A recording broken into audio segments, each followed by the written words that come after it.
doing? This is Mystical Ariel here to shake the matrix, expand our minds, and make us all think. We're on a little earlier today because you know what? I just decided it was a good idea. Why not? Get up here earlier. Maybe some of those on different time zones could be on here earlier too. I don't know. Xena, you are just in a comfortable position, baby girl. Anyway, you guys, I want to talk about the illusion of time and the eternal I am.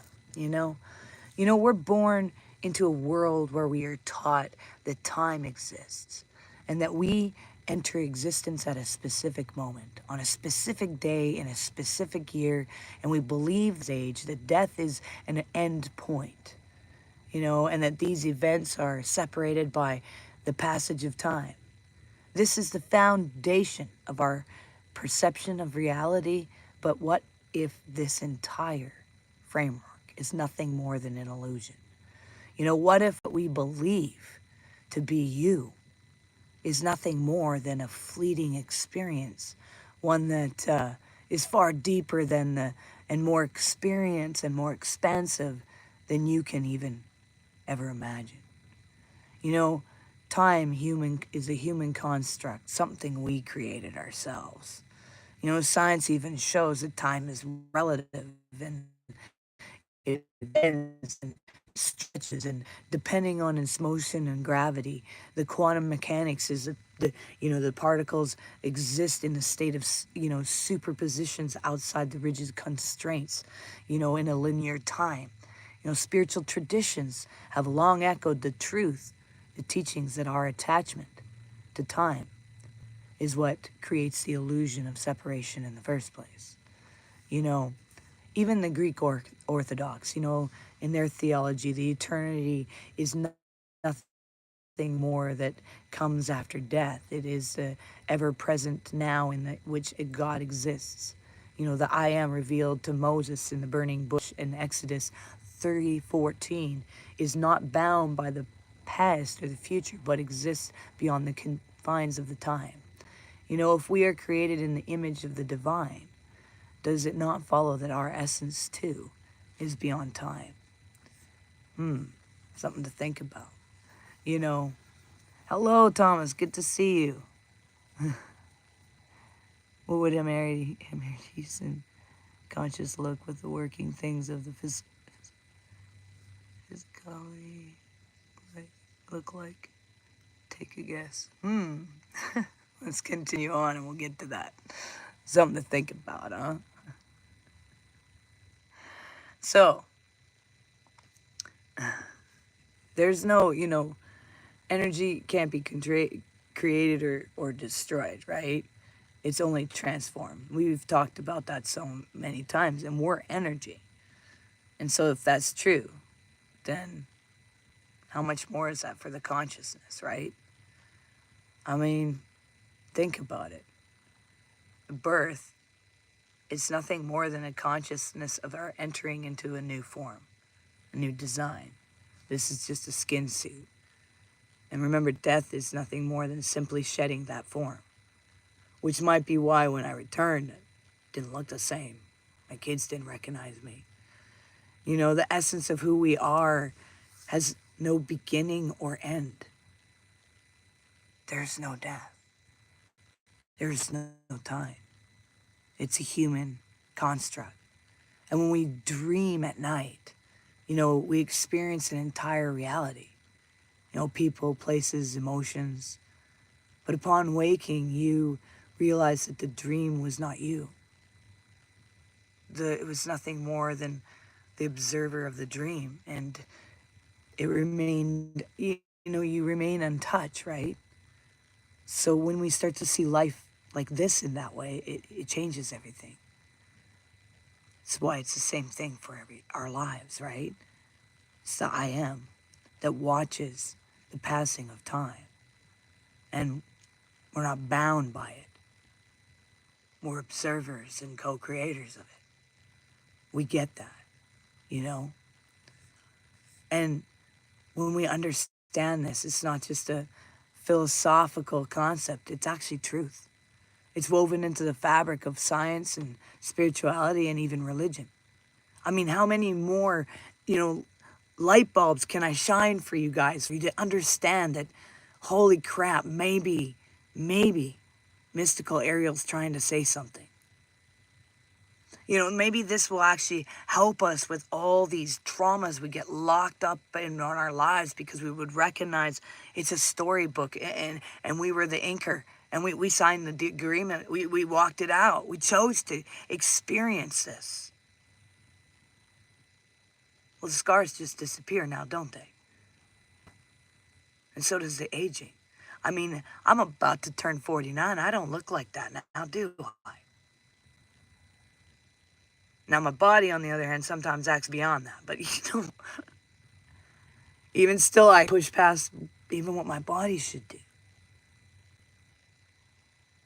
So when we realize that we're not our bodies, that those around us are also separate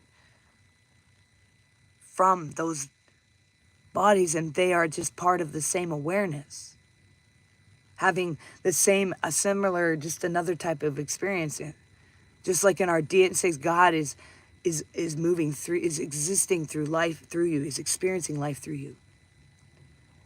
And our entire way of living transforms, everything transforms. People want to know how I got from the intensity of the trauma and chaos that I went through to the point where now people think it would be an insult to say, well, you love yourself. Yes, I do. Why is that a problem? I love myself enough to not be around that insanity. And I don't have to. It's okay to do that. Because you're loving creation. You're loving a choice that you signed and agreed and decided to do. And it's time to wake that up, because then it makes you realize that you can say to the rest of this existence going around, assimilation, you're done. Paradise. We get to see beyond this time, see beyond the suffering. You know, the things that my body's going through medically could make my mind go insanity. I mean, even my own friends, they're probably worrying more than I am, but there's days and moments when I get concerned. But I'm outside of that. This is an experience. When we recognize that birth and death are not end points, but just movements within eternal fields of consciousness, this realization shifts how we love people, how we grieve, how we interact with the world. And no longer are we bound by fear, by aging, by the idea of loss, because we have never truly been separate. See, you're not your body, just like I'm not my body. You are not your mind, just like I'm not my mind. You are the eternal I am, and you will never cease to exist. And when this truth fully realizes it within your being, everything changes. Everything. Thomas, let's get to what you're saying. Colton, hey, how's it going? Thomas says, I love to say things that blow minds. Boom, mind expansion. Ariel says a lot of great stuff. Guess how the creator of the universal law experiences creation? Here is a hint. Go look in the mirror. That is exactly what I'm talking about. 100%. Go look in the mirror. Every time you want to look at another person and you want to point a finger and you want to say something and it comes with the word you, go look in the mirror, because it's you. Go look in the mirror.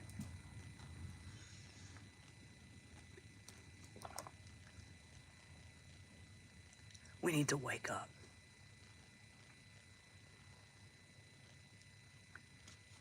How you gonna do life?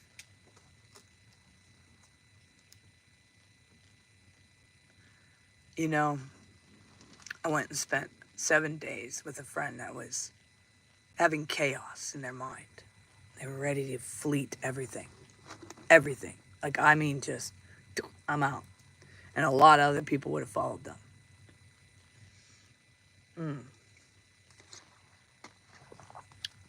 It was interesting. Because they said it helped them bring peace to their minds so that they can make the right decisions. And so that they didn't run, that they went and spoke. And they went and saw where that relationship could be and what can really happen. That's the one thing that I'm about. Some people wouldn't think that because I'll walk away from chaos. Oh, totally. But if whatever was causing that chaos came knocking at the door and says, I would like to speak, we'd sit down. Because I'm never about hate. I'm about recognizing that whatever we choose to see in another. So watch your eyes. Watch your thoughts. Because that's you. Don't look at them and think a judgment. Because it's going to point right at you. But if you can think of how to make that mess see truth, how to let them know that, hey, maybe love surrounds them and they don't even realize it, then take the distance and make the walk, because it's worth it.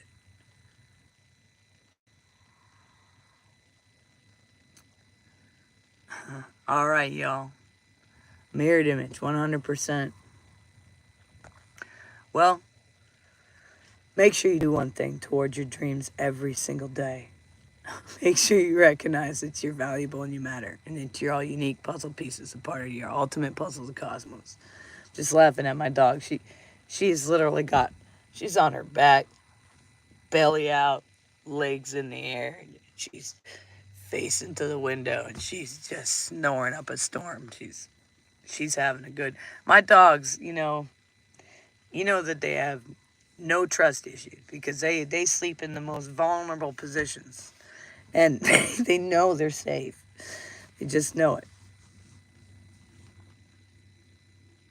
Folks follow others' heart and souls instead of their own all too often. Oh my goodness. I don't care for the followers. Yeah, no joke. They're always at your back. I reckon like this, if we are going the same way, we'll go together. That's correct. 100%. 100%, man. 100%. All right. Well, I have heard dogs do some champions. No, oh man. I used to have this boxer named Sadie. A lot of people who have been a part of my channel for a long time knew Sadie girl. They used to call her, when this channel was Mom 420, they used to call her Sadie 420. The dog lived on CBD, and anyway, she could snore. I mean, she could snore like no tomorrow. And I got used to it. Got so used to it. But it was funny, anyone else come around, they snored, I could hear them and it would drive me nuts. But my dog, whatever, just put me to sleep. All right, well, you guys, I can't see it. Make sure, make sure all of you know you do something for yourself every day. Do something that's your dream. And make sure you recognize you're valuable and matter, because when we can't love who we are, it's very difficult to love the other people. And it's difficult to have your boundaries and know what you will and will not have in your life. So, and knowing that we're this ultimate puzzle of the cosmos, what that means is that we are part of the ultimate consciousness. We've never been separated from it. So, remember that. When you feel like you got no one, remember what you signed up for. All right? Peace and love. We'll see you guys tomorrow.